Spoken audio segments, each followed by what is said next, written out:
জুলাই সনদ বাস্তবায়নে জনগণকে বিভ্রান্ত করার অভিযোগ মির্জা ফখরুলের। ৩১ দফার পাশাপাশি সনদ নিয়ে অঙ্গীকারবদ্ধ সরকার।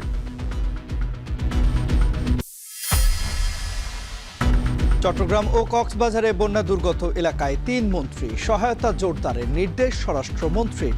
পুনর্বাসনের কাজ শুরু শিগগিরই।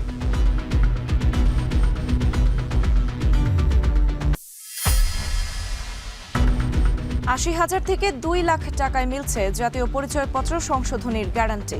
ইসি সচিবালয়ের আশপাশে দালাল চক্রের ফাঁদ। আমি ৩বার কাগজ দেওয়া দাও করে দিতেছে, কাজ হয় না, লোক দেওয়া বাড়িয়েছে। ১০,০০০ ৫,০০০ ওইটা কোনো বিষয় না। আর যদি ধরেন ওই কালকে ওই জায়গায় দেখছি আপনার কেউ ১ লাখও চাইতে আছে। বিপুল ঋণের বোঝা থাকায় প্রত্যাশা পূরণে চ্যালেঞ্জের সরকার। সফলতা ধরে রাখলে অর্থনীতি শক্তিশালী হবার আভাস বিশ্লেষকদের।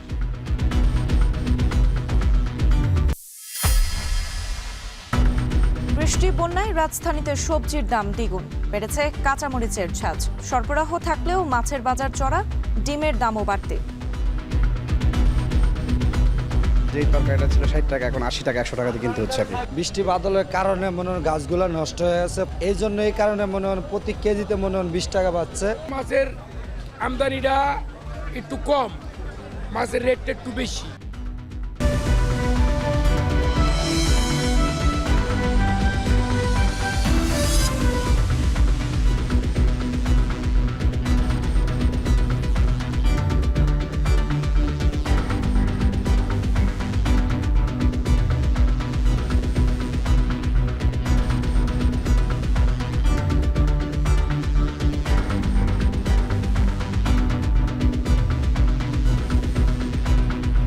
দর্শক শুনছিলেন শিরোনাম। স্বাগত এখন সন্ধ্যায়। পুরো আয়োজন জুড়ে সঙ্গে আছি আমরা দুজন, আমি সুমাইয়া রাত্রি এবং আমি তন্ময় কুমার রায়।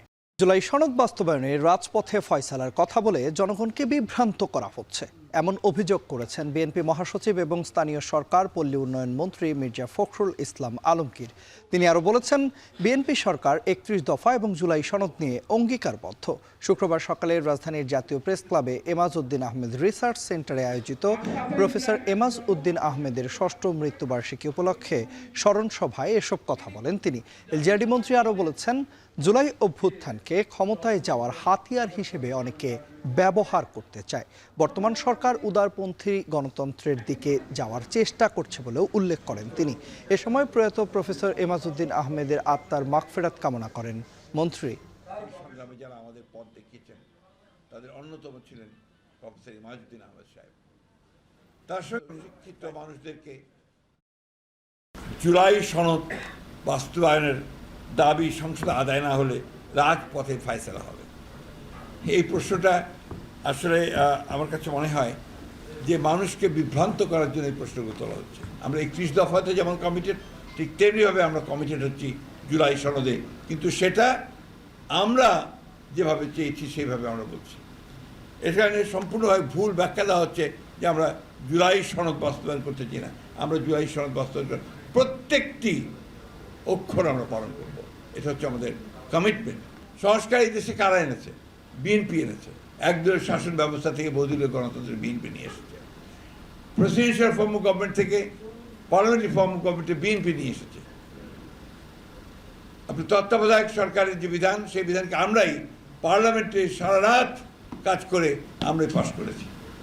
আজকে তাই যখন এই সমস্ত কথাগুলো বলা হয় তখন জনগণকে বিভ্রান্ত করার জন্যই বলা হয় বলে আমি মনে করি। চট্টগ্রাম কক্সবাজারে বন্যা দুর্গত এলাকা পরিদর্শন করলেন স্বরাষ্ট্র, অর্থ ও কৃষিমন্ত্রী। পতেঙ্গায় ত্রাণ বিতরণ কার্যক্রমে অংশ নিয়ে অর্থমন্ত্রী জানান, পুনর্বাসনের কাজ শুরু হচ্ছে শিগগিরই। অন্যদিকে চন্দনা এসে দুর্গত কৃষকদের মাঝে বীজ বিতরণ করে বিশেষ প্রণোদনার আশ্বাস দিলেন কৃষিমন্ত্রী। আর ক্ষতিগ্রস্তদের সহায়তায় মাঠ পর্যায়ে তৎপরতার জোরদারের নির্দেশনা দিয়েছেন স্বরাষ্ট্রমন্ত্রী। বিস্তারিত প্রতিবেদনে। সাম্প্রতিক স্মরণকালের ভয়াবহ বন্যায় লণ্ডভণ্ড চট্টগ্রাম ও কক্সবাজারের বিস্তীর্ণ এলাকা। দুই জেলাতেই লাখ লাখ মানুষ চরম দুর্দশায় দিন কাটাচ্ছেন। তলিয়ে গেছে মাইলের পর মাইল ফসলি জমি, ভেঙে পড়েছে যোগাযোগ ব্যবস্থা, দেখা দিয়েছে তীব্র খাদ্য, পানি ও ঔষধের সংকট। কক্সবাজারের বন্যা পরবর্তী পরিস্থিতি পর্যবেক্ষণে 2 দিনের সফরে চকরিয়ায় স্বরাষ্ট্রমন্ত্রী সালাউদ্দিন আহমেদ। সফরকালে তিনি চকরিয়ার বন্যা কবলিত বিভিন্ন এলাকা সরেজমিনে পরিদর্শন করেন, ক্ষতিগ্রস্ত মানুষের খোঁজ খবর নেন এবং দুর্গত পরিবারের মাঝে ত্রাণ সামগ্রী বিতরণ করেন। তিনি জানান, দুর্যোগ মোকাবেলায় সব ধরনের প্রস্তুতি রয়েছে সরকারের। বন্যা দুর্গত এলাকায়, বন্যা পীড়িত এলাকায় অসহায় মানুষদের পাশে যাতে আমরা আমাদের সাধ্যমতো সহযোগিতা নিয়ে উপস্থিত থাকতে পারি, সরকারিভাবে এবং বেসরকারিভাবেও দলীয়ভাবে আমরা সকল ব্যবস্থা নিয়েছি। ত্রাণ বিতরণ শেষে স্বরাষ্ট্রমন্ত্রী চকরিয়ার ছড়াকুল এলাকায় বন্যায় ক্ষতিগ্রস্ত বেড়িবাঁধ, সড়ক ও বসতবাড়ি পরিদর্শন করেন। এ সময় সংশ্লিষ্ট প্রশাসনের কর্মকর্তাদের দ্রুত কার্যকর ব্যবস্থা গ্রহণের নির্দেশনা দেন তিনি। সকালে চট্টগ্রামের বন্যা কবলিত এলাকাগুলোতে ছুটে যান অর্থ ও পরিকল্পনা মন্ত্রী আমির খসরু মাহমুদ চৌধুরী। বন্দরনগরী, পতেঙ্গা, মাইজপাড়া ও খালপাড় এলাকায় ত্রাণ বিতরণের পর তিনি যান চট্টগ্রামের দোহাজারীতে। চট্টগ্রামের বিভিন্ন উপজেলা ঘুরে দেখার পাশাপাশি তাৎক্ষণিক খাদ্য সহায়তার পর ক্ষতিগ্রস্তদের স্থায়ী পুনর্বাসনের বিষয়েও সরকারের পরিকল্পনার কথা জানান অর্থ ও পরিকল্পনা মন্ত্রী। পুনর্বাসন কার্যক্রম পুরোপূর্ণভাবে সমাধান না হওয়া পর্যন্ত এই কাজ অব্যাহত থাকবে। এখানে ম্যাক্সিমাম ত্রাণ দেওয়া হচ্ছে সরকারি কর্মকর্তার মাধ্যমে এবং এর মধ্যে রোগ বালাই যাতে না হয় সেটার জন্য পুরো প্রস্তুতি আছে। এদিকে সাম্প্রতিক বন্যায় ক্ষতিগ্রস্ত মানুষের পাশে সরকার শক্ত অবস্থানে রয়েছে বলে জানিয়েছেন মৎস্য ও প্রাণী সম্পদ এবং কৃষিমন্ত্রী মোহাম্মদ আমিনুর রশিদ। শুক্রবার সকালে চট্টগ্রামের চন্দনা এসে বন্যা কবলিত এলাকা পরিদর্শন করেন তিনি।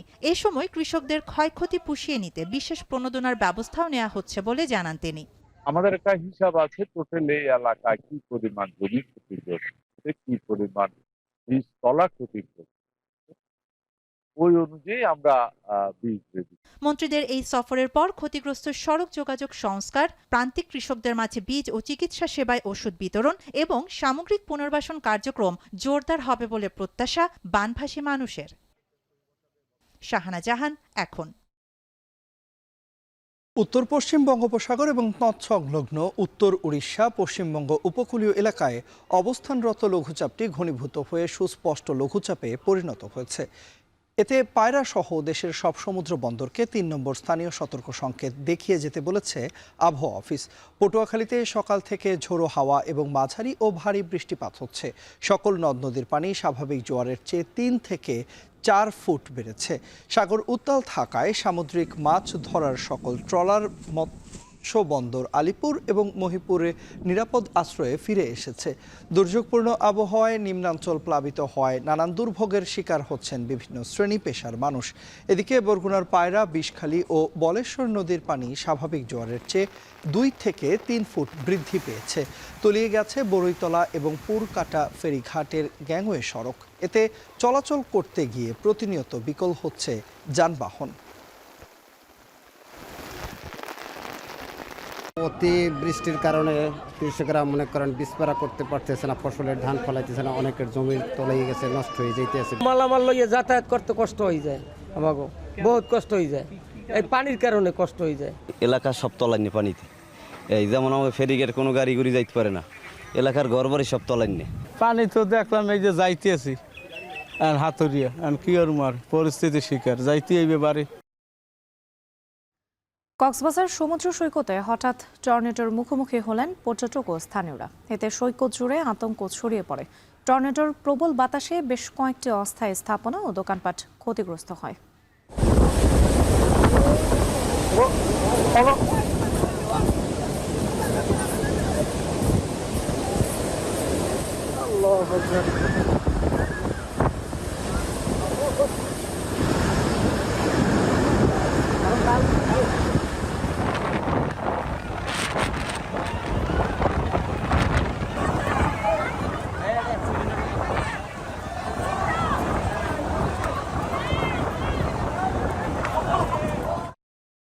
গেল সপ্তাহে টানা বৃষ্টি এবং বন্যায় রাজধানীর বাজারে বেড়েছে সবজির দাম।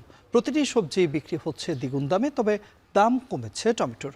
বন্যায় সরবরাহ কম থাকায় সবজির দর বেড়েছে বলে দাবি করেছেন বিক্রেতারা। আর ক্রেতারা বলছেন সবজি কিনতে গিয়ে হিমশিম খেতে হচ্ছে তাদের। অন্যদিকে নদীর মাছের সরবরাহ কম থাকায় চাষের মাছ বিক্রি হচ্ছে চড়া দামে। বিস্তারিত জানাবেন ফেরদৌস রহমান।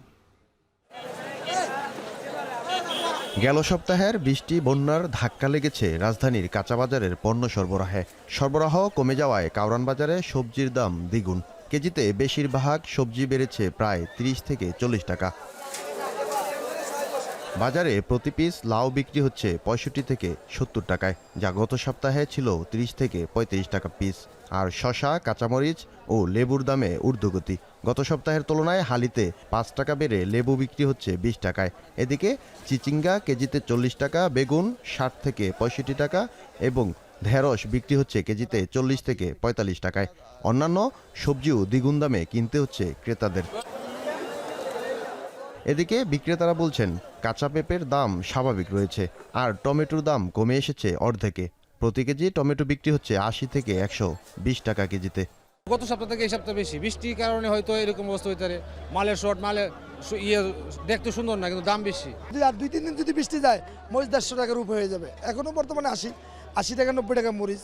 টানা বৃষ্টিতে সরবরাহ কম থাকায় সবজির দাম বেড়েছে। সামনের দিনে আরও বাড়তে পারে বলেও জানান বিক্রেতারা। প্রতি কেজিতে মনে হয় 30 টাকা 20 টাকা বেড়েছে। যেমন গত মূল্য বেগুনটা ছিল মনে হয় 40 টাকা 50, এখন হলো 70 হইতে 60। আর ক্রেতারা বলছেন চড়া মূল্যে প্রতিটি সবজি কিনতে হিমশিম খেতে হচ্ছে তাদের। যেই তরকারিটা ছিল 60 টাকা এখন 80 টাকা 100 টাকা দিয়ে কিনতে হচ্ছে আর কি। তো সেক্ষেত্রে আমরা যারা মধ্যবিত্ত এবং নিম্নবিত্ত পরিবারের জন্য একটু সমস্যা। এদিকে সরবরাহ থাকলেও মাছের বাজারও বাড়তি। 1 কেজি ওজনের ইলিশ বিক্রি হচ্ছে 2200 থেকে 2400 টাকায়, আর চিংড়ি আকার ভেদে কেজিতে বিক্রি হচ্ছে 1000 থেকে 1500 টাকায়। অন্যদিকে রুই মাছ কেজিতে 350 টাকা এবং কই মাছ 250 থেকে 280 টাকায় বিক্রি হচ্ছে। বিক্রেতারা বলছেন নদীর মাছের সরবরাহ কম থাকায় মূল্য বেড়েছে। মাছের আমদানিটা একটু কম, মাছের রেটটা একটু বেশি। বাজার গেছে সপ্তাহের যে দাম আসছিল ওই দামের থেকে অল্প কিছু আপনার গুড়া মাছে, ইলিশ মাছে বাড়ছে, বড় মাছ একরকমই আছে। বন্যার কারণে মনে করেন মাছ অনেক ক্ষতি হয়ে গেলে মাছ ক্ষতি হয়েছে। এখন যা আছে কিছু পুকুরের মাছে আছে, এই জন্য একটু দামটা বেশি আর কি। এদিকে মুরগির দাম স্বাভাবিক থাকলেও প্রতি হালিতে 2 টাকা করে বেড়েছে ডিমের দাম। ফেরদৌস রহমান, এখন, ঢাকা। জুলাই গণহত্যার বিচার এবং নিহতদের স্মরণে কফিন মিছিল এবং সংহতি সমাবেশ করেছে জাতীয় ছাত্র শক্তি। শুক্রবার ঢাকা বিশ্ববিদ্যালয় কেন্দ্রীয় মসজিদের সামনে জুমার নামাজের পর মিছিলটি শুরু হয়। এ সময় সংগঠনটির নেতাকর্মীরা গণহত্যার বিচারে নানা স্লোগান দেন। পরে ঢাবির বিভিন্ন এলাকা প্রদক্ষিণ করে রাজু ভাস্কর্যের সামনে গিয়ে মিছিলটি শেষ হয়। সমাবেশে ঢাবি ছাত্র দলের সাধারণ সম্পাদক নাহিদুজ্জামান শিপন বলেছেন, জুলাই নতুন বাংলাদেশের পথ দেখিয়ে গিয়েছে। শুধু বক্তব্যে নয়, জুলাইকে মননে ধারণ করার আহ্বান জানান তিনি। এ সময় ছাত্র শক্তির সভাপতি জাহিদ আহসান বলেছেন, মত ও পথের পার্থক্য থাকলেও শেখ হাসিনার বিচারের প্রশ্নে সবাই ঐক্যবদ্ধ। তাদেরকে আর রাজনীতিতে ফিরতে দেয়া হবে না। অবিলম্বে গণহত্যার বিচার না হলে আন্দোলন চালিয়ে যাবার হুঁশিয়ারিও দেন তিনি। পুলিশ বাহিনী আমাদের ক্যাম্পাসে আমাদেরকে হল ছাড়তে বাধ্য করেছিল।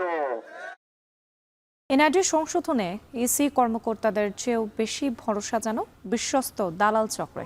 ভুক্তভোগীদের দাবি, মাসের পর মাস এনআইডির ভোগান্তি থেকেই অনেকটা বাধ্য হয়ে দালালের শরণাপন্ন হতে হয়। এসব চক্রের ফাঁদে পড়ে অনেকেই হাজার হাজার টাকা খুইয়েছেন। বড় ধরনের সংশোধনীতে চাওয়া হয় 2 লাখ টাকা পর্যন্ত। ভোগান্তির কথা স্বীকার করে ইসি সচিব বলেছেন, অনেকেই ভুল তথ্য দেয়ায় সার্বিকভাবে বেগ পেতে হচ্ছে।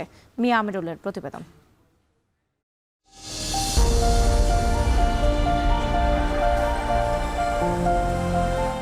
জাতীয় পরিচয়পত্র দ্রুততম সময়ে সংশোধন করতে অনেকের কাছে দালাল চক্রের যেন ভরসা।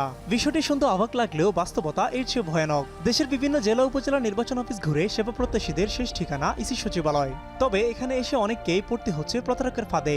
এনআইডি সংশোধনে অনলাইন অফলাইনে হরেক রকমের আয়োজন থাকলেও বাস্তবতা অসহনীয় বলছে সেবা প্রত্যাশীরা। প্রমাণপত্র থাকার পরও অপেক্ষা মাস পেরিয়ে বছরে। এই সুযোগটাই নিচ্ছে বেশ কিছু দালাল চক্র। ইসি সচিবালয়ে এনআইডি সংশোধনের নির্ধারিত জায়গায় পৌঁছানোর আগেই কয়েক স্তরের অফারে দেখা মিলে। নির্বাচন ভবন, ইটিআই ভবনের আশপাশের সড়ক ধরে হাঁটতেই সক্রিয় বেশ কিছু দালাল চক্র। দ্রুত সময়ে এনআইডি সংশোধনের লোভে সাড়াও দিচ্ছে কেউ কেউ। টাকা গেছে যাও, কিন্তু আমার কাজ হয়ে যেত, আমার টাকার কোনো দুঃখ থাকতো। আমি গেছি 3 বার, কাগজ দেওয়া যাও করে দিতেছে, কাজ হয় না, লোক দেওয়া বাড়াইছে, 10,000 5,000 ওইটা কোনো বিষয় না। আর যদি ধরেন ওই কালকে ওই জায়গায় দেখছি আপনার কেউ 1 লাখও চাইতে আছে। কথা হয় বেশ কয়েকজন ভুক্তভোগীর সাথে। 7 দিনের মধ্যে সমাধানের আশ্বাস পেয়ে কেউ কেউ খুইয়েছেন 50,000 টাকার বেশি। আরও দ্রুত সময় সংশোধন চাইলে টাকার অঙ্ক আরেকটু বেশি, 1 লাখ টাকার কম নয়। সেক্ষেত্রে আমার যে ট্রান্সফার আছে ট্রান্সফার থেকে নিচে 50,500 টাকা। আরও কয়েকজন সেবা প্রত্যাশীর সঙ্গে কথা বলে জানা গেল বিশ্বস্ত দালালের খোঁজে তারাও। একজনের দেওয়া ঠিকানা ধরে ইসলামিক ফাউন্ডেশনের সামনে সড়কে গিয়ে দেখা মিলল আরেকটি চক্রের সন্ধান। অভিযোগ, ফাউন্ডেশনের কয়েকজন কর্মকর্তাও জড়িত এই চক্রে। এখানে আগে থেকে কাজ করতো, ফাউন্ডেশন থেকে অনেকে কাজ করতো। আমার ফাউন্ডেশনের ভিতরে যাই আগে পরিচয় নিবেন, চাকরি করে কিনা কার্ডটা ঠিক করে দেন, আপনি পয়সা করে যা লাগে আমি। নির্বাচন ভবন কেন্দ্রিক আগারগাঁওয়ের বিভিন্ন রাস্তা ধরে এগোতেই খোঁজ মেলে চক্রের আরো সদস্যের। পরিচয় গোপন করে সেবা নেওয়ার আগ্রহ জানাতেই এনআরডি সংক্রান্ত যে কোনো সমস্যা গ্যারান্টি সহকারে সমাধানের আশ্বাস দিলেন। জানা গেল খরচপাতির হিসাবও। সার্টিফিকেট থাকা সাপেক্ষে নাম ও বয়সের সংশোধনী চা হলো 80,000। 10 থেকে 12 বারের প্রত্যাখ্যান কিংবা বড় জটিলতায় সংশোধনের ফি 2 লাখ টাকা। জানালেন নির্বাচন ভবনে আছেন তাদের নিজেদের লোক। ফিঙ্গার হওয়ার আগে 1 টাকা দেওয়া লাগবে, ফিঙ্গার হওয়ার পরে পুরো টাকা দিবেন। আমি আপনাদের সাথে নিয়ে যাবো, সাথে নিয়ে কার্ড দিবেন, কার্ড দিব, কার্ড নেবেন, অনলাইনে চেক করবেন, এরপর আপনারা দেখতে যাবেন। সমস্যা। অভিযোগ আছে ইসি সচিবালয় কেন্দ্রিক কয়েকটি কম্পিউটার দোকান থেকে চলে দালালের নেটওয়ার্কিং, যারা মাঠ পর্যায় থেকে ভুক্তভোগীদের টার্গেট করেন। নির্বাচন ভবনের আশপাশে অবৈধভাবে গড়ে ওঠা এনআরডি সেবা সংশ্লিষ্ট ভ্রাম্যমাণ দোকানপাট উচ্ছেদে শেরবাংলা থানাকে দায়িত্ব দেওয়া হলেও নেই কার্যকর উদ্যোগ। মাঝে মাঝে লোক দেখানো অভিযান চললেও নেই সুফল। তবে পুলিশ বলছে নিয়মিতই অভিযান চালানো হয়। কাজ করতেছি তো প্রায় অভিযান চালাই, এখন আবার বসে কতক্ষণ খেয়াল রাখতে পারা যায়। চেষ্টা করি, সবসময় তো চেষ্টা করি, এখন অনেক সময় দেখাতে আমাদের তদন্তে বসে পড়ে, বরাবর অ্যাকশন নেই। এনআরডি সংশোধনে কিছু কিছু ভোগান্তির কথা স্বীকার করলেন ইসি সচিব। তবে বেশিরভাগ আবেদনকারী ভুল তথ্য উপস্থাপন করায় বেগ পেতে হচ্ছে বলে দাবি তার। সামান্য আকার, ইকার, রস্যিকার, দীর্ঘিকার এগুলো করণিক ত্রুটি, এগুলো কিন্তু তাৎক্ষণিকভাবে যত দ্রুততার সাথে করে দেওয়া সম্ভব করে দেওয়া হয়। আমার যে সক্ষমতা আছে, ম্যান পাওয়ারের যে সক্ষমতা আছে, আমি ডিসপোজাল করতে পারি 100টা। আমার যদি 1000 অ্যাপ্লিকেশন প্রত্যেক দিন আসে, তাহলে 900টাতে পেন্ডিং থাকবেই। জাতীয় পরিচয়পত্রের বয়স সংশোধনীতে কেউ 18 থেকে 20 বছর কমানোর আবেদন করলেও মাঠ পর্যায়ে সত্যতা পায়নি ইসি। চাহিদা সংশোধনী হিসেবে দেখা যাচ্ছে যে উনি 10 বছর বয়সে নিবন্ধন হচ্ছেন, তার মানে তিনি আরেকটা আইডেন্টিটি নিচ্ছেন। এই আইডেন্টিটির পিছনে কি আছে সেটা তো আমি জানি না। তো এটা জিজ্ঞাসা করাটা কি ভোগান্তি? মিয়া আমিরুল, এখন, ঢাকা। দেশ পরিচালনায় 5 মাস পূর্ণ করেছে সরকার। 2/3 ভোট পাওয়া এই সরকারের উপর জনগণের প্রত্যাশাও আকাশচুম্বী। দায়িত্বশীলরা বলছেন 30 লাখ কোটি টাকা ঋণের বোঝা নিয়ে যাত্রা শুরু করার কারণে বহুমুখী চ্যালেঞ্জের মধ্য দিয়ে যেতে হচ্ছে বর্তমান সরকারকে। তবে বিধ্বস্ত অর্থনীতিকে দ্রুত পুনর্গঠন এবং শক্তিশালী করার নানা আভাস দেখছেন রাজনৈতিক বিশ্লেষকরা। বিস্তারিত জানাবেন জিনাত জান কবির। দেশকে একটি স্বনির্ভর 5 বছর মেয়াদী একটি সরকারের জন্য 5 মাস সময় খুবই কম। সময়ের হিসেবে দীর্ঘ না হলেও গণতান্ত্রিক সরকারের জন্য প্রতিটি ক্ষণই জনগণের প্রতি দায়িত্ব পালনের পরীক্ষা এবং প্রতিটি পদক্ষেপ জবাবদিহিতার চ্যালেঞ্জ ও জনসেবার প্রতিফলন। আমি সংবিধানের রক্ষণ। দেশের ইতিহাসে সবচেয়ে ভঙ্গুর অর্থনীতি, দুর্বল আইনশৃঙ্খলা পরিস্থিতির মধ্যে বর্তমান সরকার 17 ফেব্রুয়ারি দায়িত্ব গ্রহণ করে। প্রতিকূল পরিস্থিতি মোকাবেলা করে সাধারণ মানুষের দুর্ভোগ লাঘবে জনগণের প্রতি অঙ্গীকার বাস্তবায়নে মনোযোগ দেয় সরকার।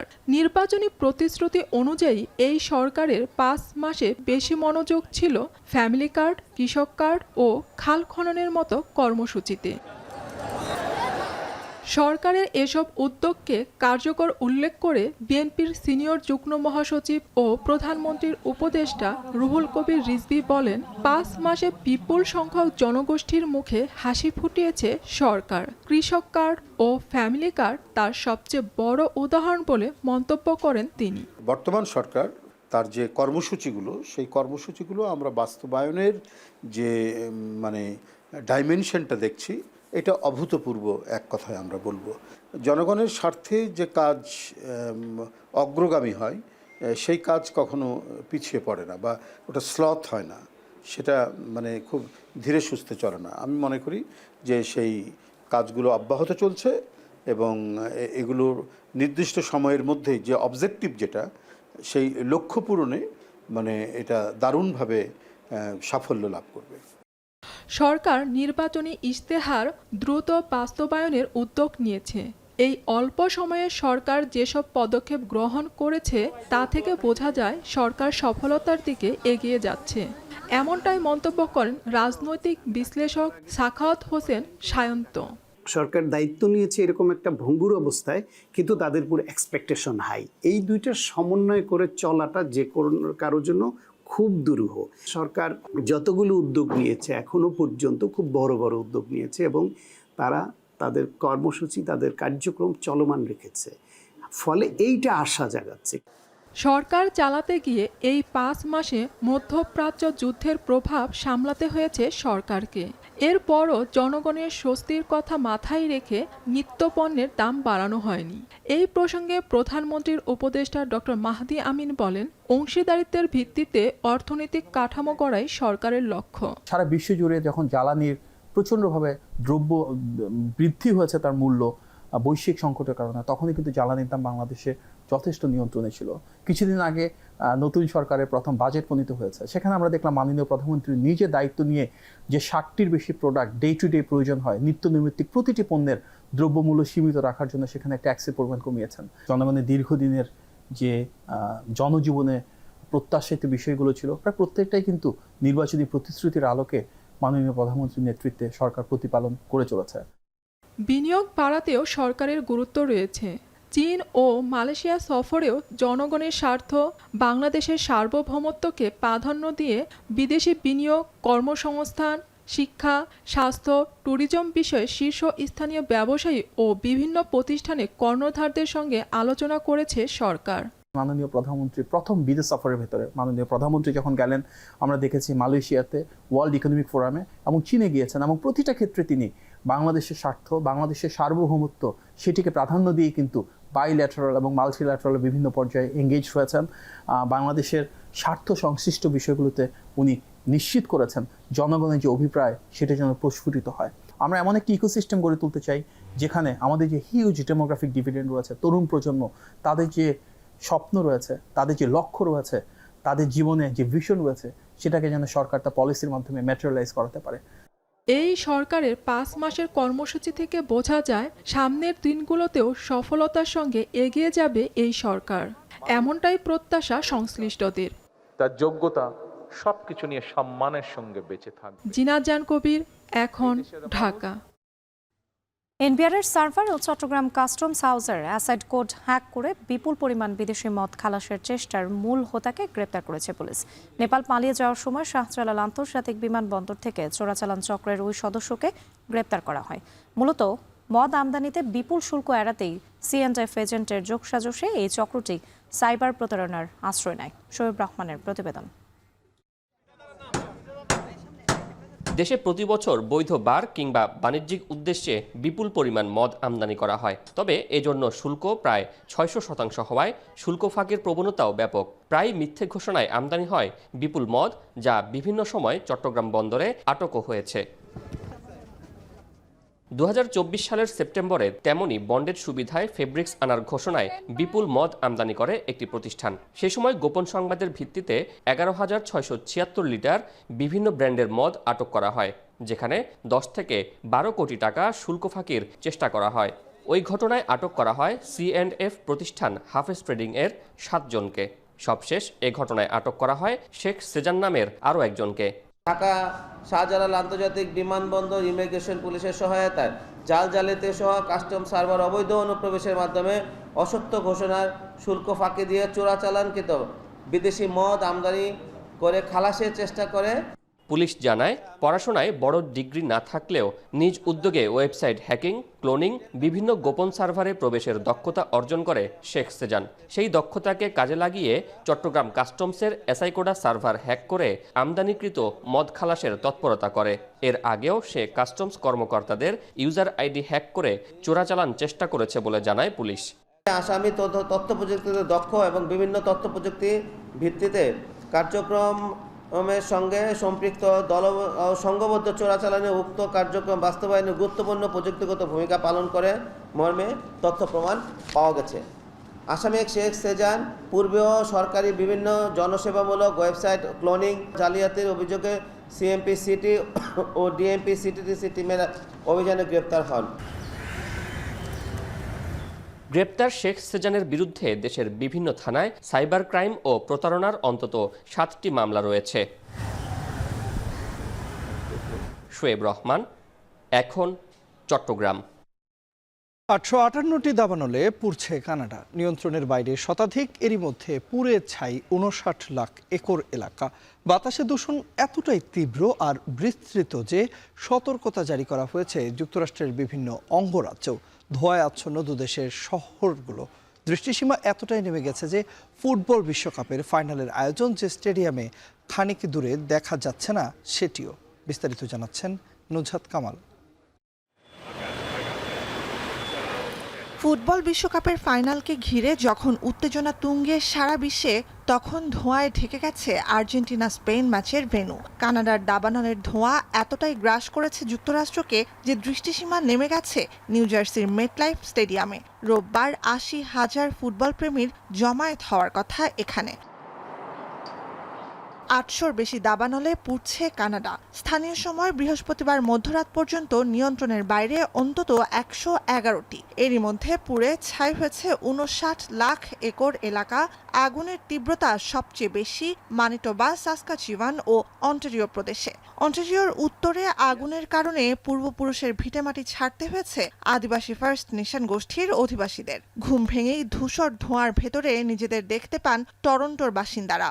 Can't see any of the city anymore. You can almost taste the smoke today. I think yesterday it was much milder. So collectively as a civilization, I think we have to do more, show more in terms of protecting the environment. So this is going to happen, but it's happening too often. Every summer, it seems there's a time in July and August where we're being impacted. Thousands of Canadians' lives have been upended, or being upended by the wildfires across this country, flooding in Manitoba again. And on behalf of all Canadians, everyone in this room, all Canadians across this country, I want to thank the courageous firefighters, the first responders, the Indigenous and local leaders who are working tirelessly to keep our people. কানাডার দাবানলে সৃষ্ট ধোঁয়া Detroit, Toronto থেকে পৌঁছে গেছে যুক্তরাষ্ট্রের new ইয়র্কের new England পর্যন্ত। ঘন কালো ধোঁয়ায় ঢেকে গেছে প্রতিবেশী দেশটির 19টি অঙ্গরাজ্য। বাতাসে দূষণ এতটাই তীব্র আর বিস্তৃত যে সতর্কতা জারি করা হয়েছে বিস্তীর্ণ অঞ্চলে। ইলিনয়ের শিকাগো, মিশিগানের গ্র্যান্ড র্যাপিডস, পেনসিলভানিয়ার পিটসবার্গ আর ওহাইওর টোলেডোতে বায়ুমান সবচেয়ে করুণ। I mean, you can barely see, man. Like, even right now, my eyes is like, I have contacts in, my eyes is literally getting misty and it's drying out my contacts. The air quality is really thick, which is why, like, I got the mask on today. Just because at the end of the day, it's almost like smoking cigarettes all day without even having to go get Newports, man. It's insane, bro. It's wild because when you look outside, you think it's fog and it's completely covered the city, and it's smoke because when you walk outside, it burns, it stings a little bit, and we both have respiratory issues, so with COPD and asthma, it's really hard to breathe. যুক্তরাষ্ট্রের সবচেয়ে জনবহুল শহর new ইয়র্কে mask পরেও ধোঁয়ার বিষাক্ততা থেকে বাঁচতে পারছে না নগরবাসী। ঘন ধোঁয়ায় শহর জুড়ে দৃষ্টিসীমার বাইরে Empire State Building, statue of লিবার্টির মতো উঁচু দর্শনীয় স্থাপনাগুলো। পরিস্থিতির ভয়াবহতায় শহরের বাসিন্দাদের সতর্ক থাকার এবং প্রয়োজন ছাড়া ঘরের বাইরে না যাওয়ার পরামর্শ মেয়রের। As New Yorkers can see, and in some neighborhoods as New Yorkers can smell, smoke from the Canadian wildfires is over our city. What the experts say is that today is expected to be the worst day of this event. উত্তর পশ্চিমমুখী বাতাসের কারণে চলতি সপ্তাহ জুড়ে যুক্তরাষ্ট্রের উত্তরাঞ্চল দাবানলের ধোঁয়ায় আচ্ছন্ন থাকবে বলে আভাস আবহাওয়া বিভাগের। সোমবার নাগাদ বাতাসের গতিপথ পাল্টালে ধোঁয়া গ্রাস করতে পারে কিউবেককে। নুজহাত কামাল, এখন বিশ্ব। আর এই ছিল এখন সন্ধ্যায়। এখন টেলিভিশন ওয়েবসাইটে দেখতে ভিজিট করুন www.ekon.tv। ফেসবুকে দেখুন facebook.com/tv.ekon আর ইউটিউবে দেখুন youtube.com/ekhon tv।